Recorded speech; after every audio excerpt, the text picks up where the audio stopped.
Hello viewers, this is సర్వాణి, your psychologist. ఈరోజు మీ అందరికీ ఒక డైరెక్ట్ క్వశ్చన్. నాకు మూడ్ లేదు, నేను ఈ పని చేయను. నాకు మూడ్ వచ్చేటప్పుడే నేను వెళ్తాను. నాకు మూడ్ ఉండేటప్పుడే నేను ఆ వర్క్ చేస్తాను, ఆ వ్యక్తితో మాట్లాడతాను. సో ఇటువంటి సెంటెన్సెస్ మీరు మీ డైలీ లైఫ్లో యూజ్ చేస్తున్నారా? యూజ్ చేస్తూ ఉండేటట్టయితే యూ గాట్ స్టక్. ఎందుకు అంటే మన మూడ్ డిపెండ్ అయ్యేది మన మోటివేషన్ మీద. ఈ మోటివేషన్ డిపెండ్ అయ్యేది మన బ్రెయినే రిలీజ్ చేస్తున్న ఒక కెమికల్ డోపమైన్ వల్ల. సో ఇది ఎవరు రిలీజ్ చేస్తున్నారు? మన బ్రెయిన్. సో డెఫినెట్లీ మనం చేస్తున్న పనుల వల్ల ఈ రిలీజ్ అనేది జరుగుతుంది. So when you are happy, this dopamine gets released. మీరు ఎప్పుడు హ్యాపీగా ఫీల్ అవుతున్నారు? Once you check that. ఈ జనరేషన్లో అయితే we do lot of unhealthy things like scrolling mobile and gaming and లేకపోతే eating very junk foods. So ఇటువంటి వల్ల మీరు చాలా హ్యాపీగా ఫీల్ అవుతున్నారు. So your dopamine is getting released due to unhealthy habits.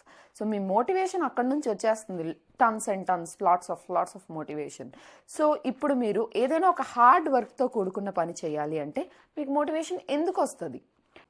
So don't relay upon motivation. Can you stop scrolling? Can you stop gaming? No, you cannot. But along with this, how can you be motivated? So don't rely upon your motivation. Rely upon your actions. Start doing the things.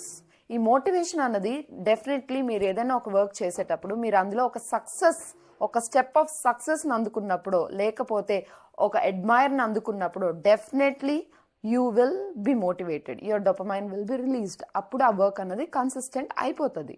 So don't rely upon the mood, rely upon your actions.